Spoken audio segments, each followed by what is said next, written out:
Hi guys and girls, I'm Obsidian and welcome to Starbase.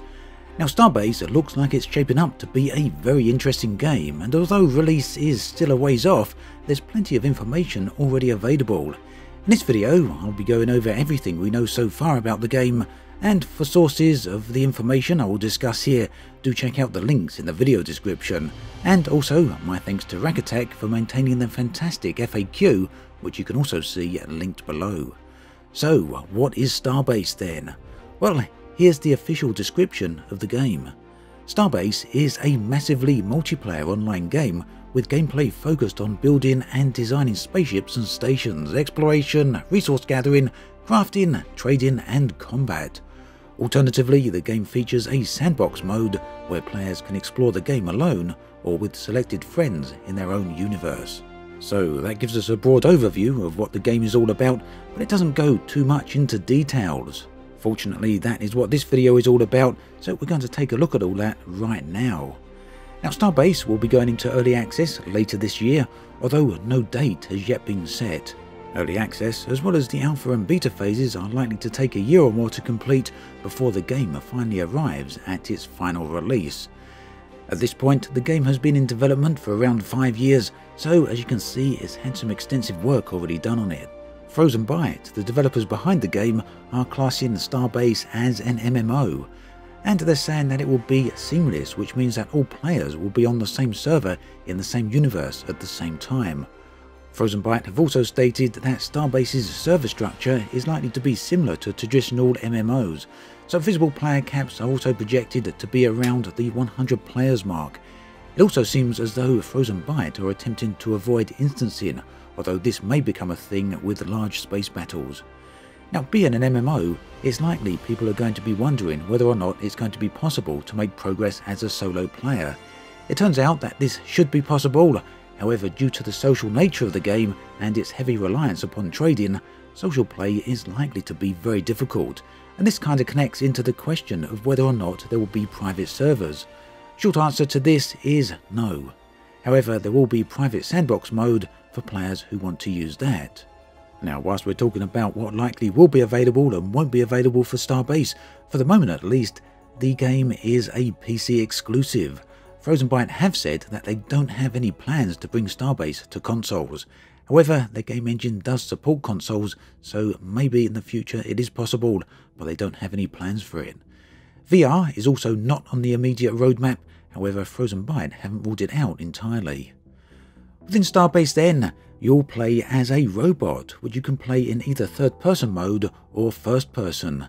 These robot outfits are entirely customizable. It's also likely that players will be able to have more than one character per account. The Starbase universe itself will adhere to certain real-world principles, although it doesn't appear that it will be based on 100% realistic physics, and in my opinion, this is actually a very good thing, as real-world physics can be a real pain for gameplay in space. An example here is that space in Starbase has drag, which means that any momentum will slow to a stop without constant thrust. However, there are a lot of aspects to consider. Gravity is prime among these, along with many other things inherent when gravity comes into play. For example, the ships will not generate their own gravity. Anyone on board a ship, when it moves, will inherit the ship's momentum, although any physical objects not secured down will end up flying around the ship as the ship pivots and maneuvers. Players move around via mag boots, which allows them to stay fixed to the ground, but also allows them to walk on any metallic surface and regardless of orientation. Space itself will be very large, with the starting area being over 10,000 kilometers in diameter. Other sectors will also be introduced, to which players will be able to travel. It appears that travel across the entire game world should be seamless on a technical level, however the distances involved here will likely be too far for this. From what I could tell, Frozenbyte still haven't made a decision on the processes involved for long distance travel.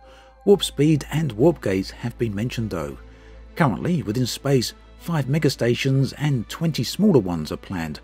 Other things that may convey scale is that the asteroid belt is around 2,000 kilometers in overall thickness, so a very large space to fly in. I did see reference that speeds and velocities for ships are aimed to be around 150 meters per second, so travelling along this type of distance will likely take a substantial time. Planetary landings might also eventually be a thing, although Frozenbyte don't want to make any promises on this yet, but if they do happen, it's likely that atmosphericless moon landings will probably happen first. With building being a massive focus in Starbase, materials and resources will play a key part, and many of these are obtained through mining asteroids, and some resources will be far rarer than others.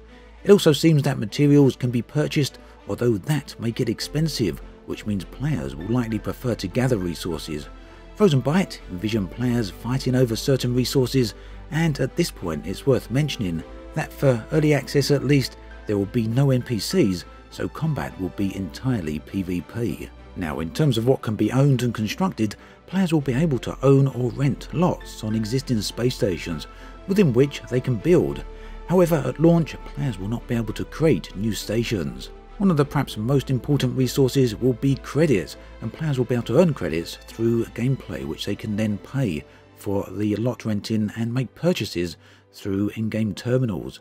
I also saw mention that the idea seems to be that eventually Starbase will have a sprawling player-run economy, maybe not too dissimilar to that of EVE Online. Now, back on the subject of combat, Starbase will feature fully destructible environments, and there are a number of different damage types, and these include kinetic, laser, plasma and explosive, each of which will affect objects in a different manner. Combat then will be a huge part of Starbase, and the game will come with a lot of weapons as standard, but custom-made weapons will also be a possibility.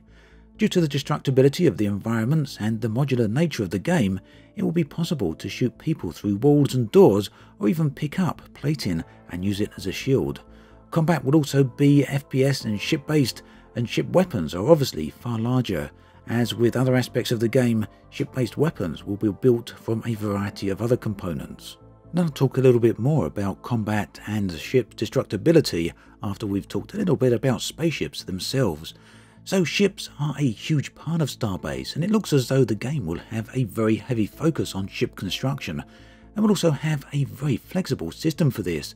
It's also worth mentioning that aside from building your own ships, it will also be possible to buy ready-build ships. Ships can be built in a number of ways. Firstly, they can be constructed entirely by hand. Secondly, they can be constructed from a blueprint, or thirdly, they can be modified from a pre-built ship. Now, ships are built from a variety of components, starting with the hull and progressing to hull plating, doors and windows. Hulls aren't there just to look pretty though, and thanks to the way the game manages space, things such as radiation and debris are a constant threat, and ships' hull plating will serve as protection against these, and especially against protection in combat. Naturally then, plating will also act as armour against weapon attacks. Of course, a ship goes nowhere without thrusters, which by the way will require fuel, and thrusters are configurable and the player can choose where to place them on the ship.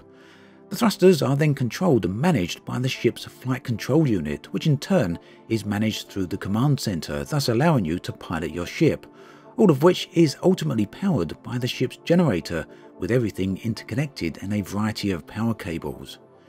Weapons and mining lasers and many other modules can also be fitted onto ships, which brings us nicely onto the multiple roles that ships can serve, and these include things such as mining, combat, transportation and cargo vessels. In short, there will be a huge number of ship functions, and this also means that there will be a huge number of components used for ship building purposes, and this ranges from bolts to beams, doors, cabling, plating and many other things. It's also worth mentioning that Frozenbyte are considering including pre-built modules for players who want the slightly easier option. Now, ships obviously are a massively important aspect of the game, and not only will they take a significant time to build, but also will require huge resources. Structural integrity and damage play an important role here, with each individual part of the ship becoming susceptible to damage. Bullets, for example, may pass through the plating and hit something on the interior of the ship, such as a module, which in turn would cause further damage. Generators, for example, have the possibility of exploding. If the hull frame itself becomes weakened, parts of the ship may break off, or even the entire ship may break apart. Now, ships can be repaired, but ship destruction is also a very real possibility. So with this in mind, Frozenbyte are planning on implementing an insurance system for ships. However, they haven't gone into too much details on this, beyond the fact that you can make an insurance claim at a respawn terminal. On another note, Frozenbyte intend for players to be able to sell their ships to other players, although this may not be in for the first stages of early access. So overall, it certainly sounds as though Starbase is going to be a pretty complex and involved game, but it certainly doesn't stop there.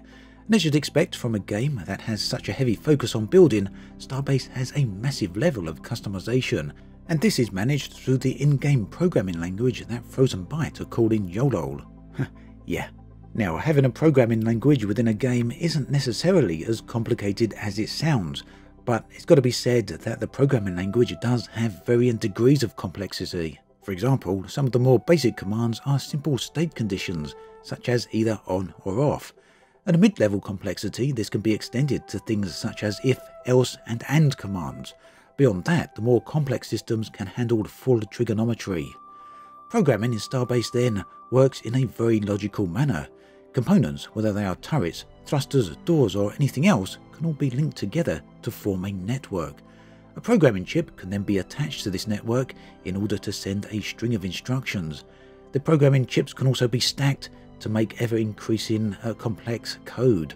You can also use memory units, which can store code or transport it to other locations. Now, these instructions can be used for a great variety of things, from opening doors to creating autopilot routines for ships or automated defense systems for the game's weapons. It also seems like automated manufacturing might even be a thing as well, if players have the know-how and the skill to develop this. Perhaps one of the best aspects about all of this then is that code created in Starbase will be entirely shareable among players. So then, that pretty much covers the majority of things that are currently known about Starbase. It's certainly a very ambitious game, but unfortunately it's not possible to make any judgments on the game until we get it in our hands. But for now at least, it looks extremely interesting, and I'm looking forward to finding out more about it. As always, thanks for watching, and I'll catch you guys and girls next time.